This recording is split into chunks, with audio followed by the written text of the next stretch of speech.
तो जो law of combination of chemical है वो 3 चरणों का 4 है। पहला मेरे पास क्या है, लॉ ऑफ कंजर्वेशन ऑफ मास, जो दिया किसने था, एंटोनी लवाइजर ने, LAVOISIER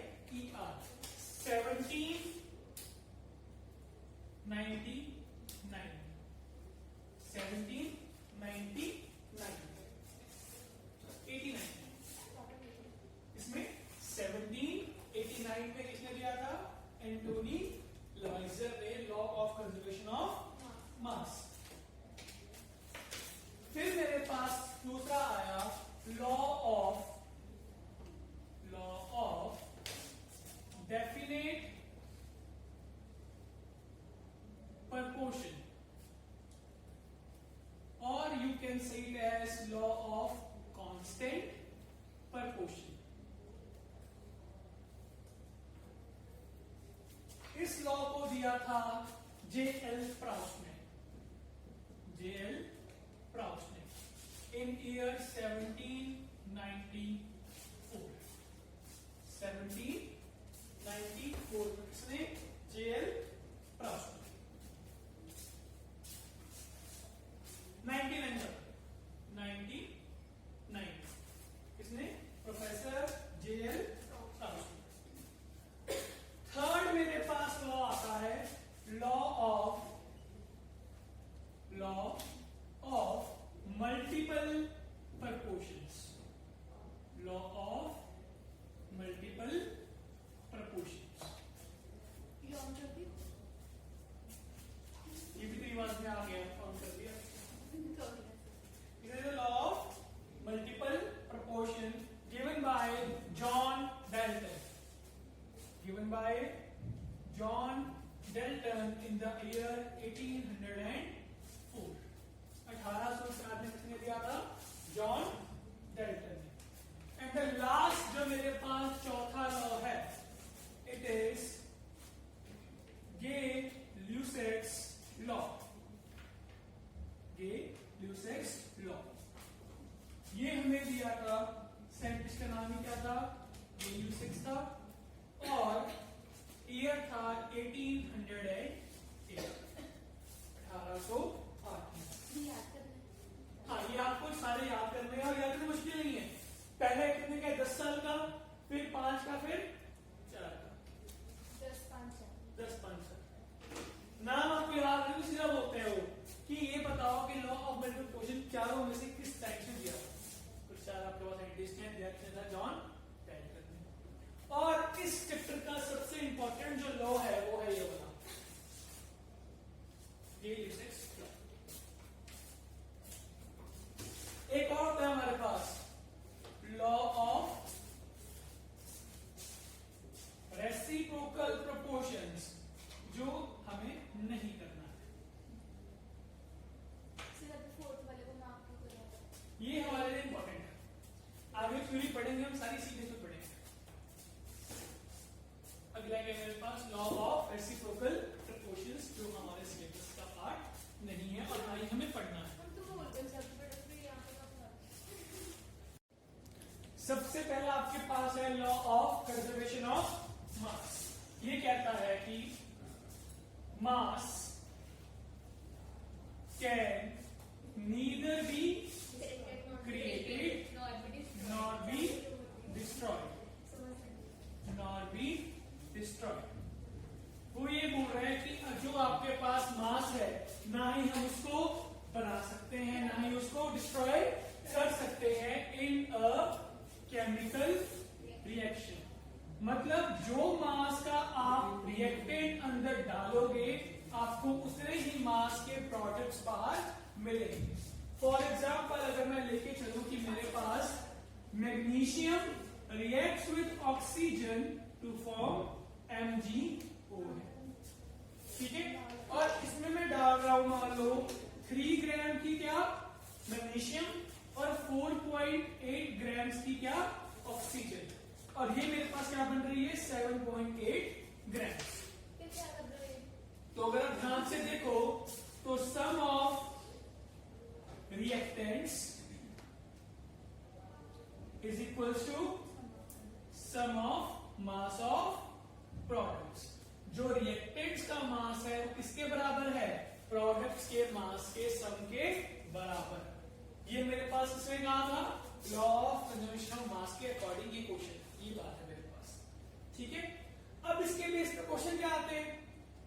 अगर आप बात करते हो सब्जेक्टिविटी स्कूल एग्जाम्स की, तो वो क्या बोलेगा कि बताओ आपके पास कुछ स्टेटमेंट गिवन है, वहां पे सब कुछ दिया होगा, वो पूछ लेगा कि बताओ क्या ये फॉलो करता है ये लॉ या नहीं।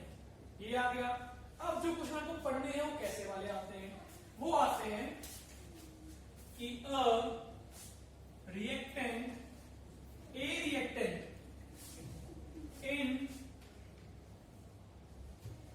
quantity of 3.8 gram reacts with B of quantity X to form a substance C having a quantity of 7.8 grams।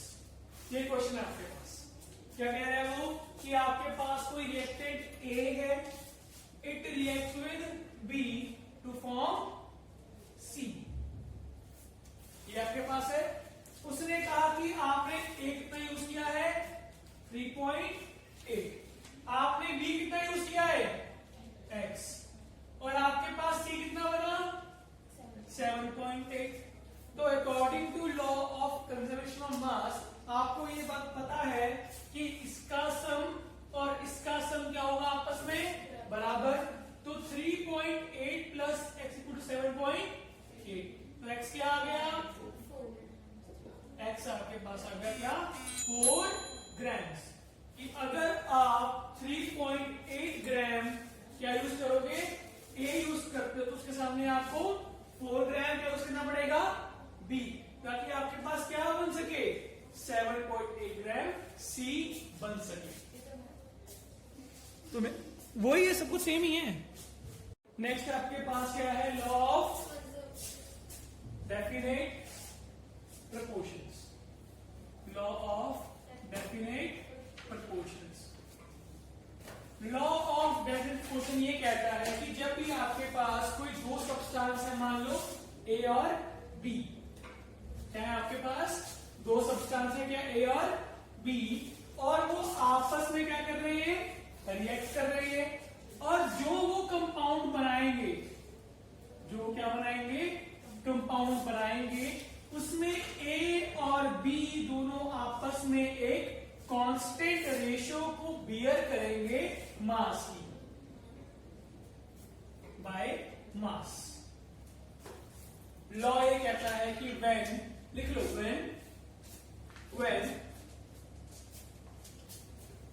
in a chemical reaction, when in a chemical reaction atoms combine to form a product.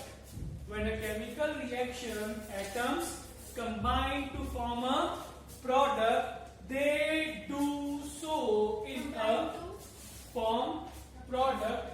They do so in a constant ratio by mass. For example, अब देखो ध्यान से, यहां पे आपके पास water है, आगे ना, इस वाटर में कितनी H है? 2। तो उनका मास क्या होगा? 2U के बराबर हो जाएगा 2 का मास। कितने हुए? कितना मास हो गया? 16। तो H रेशो O कितनी होगी मास के बेस पे? 2 रेशो 16। काट दो तो 1 रेशो 8। मतलब दुनिया के किसी भी कोने में या इस प्लेनेट से बाहर भी अगर वाटर को बनना है तो क्या चाहिए? वो 1:8 में H और O बाय मास कंबाइन करें कि 8 ग्राम O के पीछे आपके पास कम से कम 1 ग्राम क्या हो? वाटर, हाइड्रोजन हो। तब जाके आपके पास क्या बनेगा? वाटर बनेगा। या फिर आपके पास CO2 लगा लो, कितने सी हैं? एक, कितना मास हुआ? 12 का। कितने हुए? कितना मास हो गया? 16 2 32 हो गया, 32U। तो C रेशो क्या आ गई? 16 रेशो 4 पे काट दूं, 3 रेशो 8, तो 3 रेशो 8। समझे? तो अगर दुनिया के किसी कोने में CO2 बननी है तो वो 3 रेशो 8 के मास की रेशो में क्या करे? कंबाइन करे, किसके लिए? कार्बन डाइऑक्साइड की फॉर्मेशन के लिए। समझे? नेक्स्ट आपके पास थर्ड लॉ है, law of multiple proportions. Law of multiple proportions. Law of multiple proportion ये बोलता है कि अगर आपके पास एलिमेंट्स हैं सेम, मान लो आपके पास क्या है, सुन लो यहाँ पे, आपके पास दो एलिमेंट्स हैं ए और बी, वो जब दोनों मिलते हैं तो वो मोर देन वन प्रोडक्ट बना सकते हैं। मान लो ये क्या बना रहा है? ये बना रहा है AB2 और ये बना रहा है AB3। ठीक है? तो इसके अंदर ये A और A तो क्या होंगे? रेशो में सेम होंगे। लेकिन जो यहाँ पे B2 है और ये वाला B3 है, रेशो क्या होगी? अलग होगी। तो वो बोलता है कि जब आपके पास दो एटम्स कंबाइन करके मोर देन वन प्रोडक्ट बनाते हैं तो उसके अंदर एक एटम्स की, एक टाइप के एटम्स की जो रेशो है वो क्या होने वाली है? कांस्टेंट। वो क्या होने वाली है? कांस्टेंट। फॉर एग्जाम्पल सुनो, तुम्हारे पास कार्बन डाइऑक्साइड, तुम्हारे पास C+O है, क्या है? ये मिलके बना रहे तो कार्बन डाइऑक्साइड बना रहे, या फिर आपके पास CO भी पॉसिबल है, हाँ के ना? यहाँ पे रेशो क्या है? 3 रेशो 8 अभी पढ़ी हमने। यहाँ पे क्या होगी? 16, 3 रेशो 4, आगे ना? तो वो बोलता है कि इसकी तो क्या होने वाली है? सेम। छोड़ दो इसको। जो आपके पास ऑक्सीजन है CO2 का भी और CO का भी, वो भी आपस में क्या करेंगे? कांस्टेंट रेशो को बियर करेंगे। मतलब ऑक्सीजन ऑफ CO2 अपॉन या रेशो ऑक्सीजन ऑफ CO क्या होंगे? 8 रेशो 4 में 2 रेशो 1 के अंदर। NH4 से छोटा बनता है NH4। वो बोल रहा है कि CO है, they will combine to form CO2 या फिर CO। इसमें रेशो क्या है? 3 रेशो 8, उसमें क्या है? 3 रेशो 4।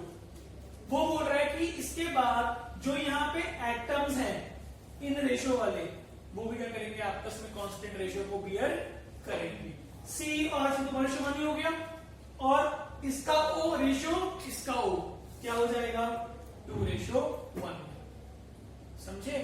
मतलब अगर आपके पास मान लो आपके पास है यहाँ पे 6 ग्राम ये है और आपके पास 12 ग्राम O है, क्या आपके पास 6 ग्राम C और 12 ग्राम O।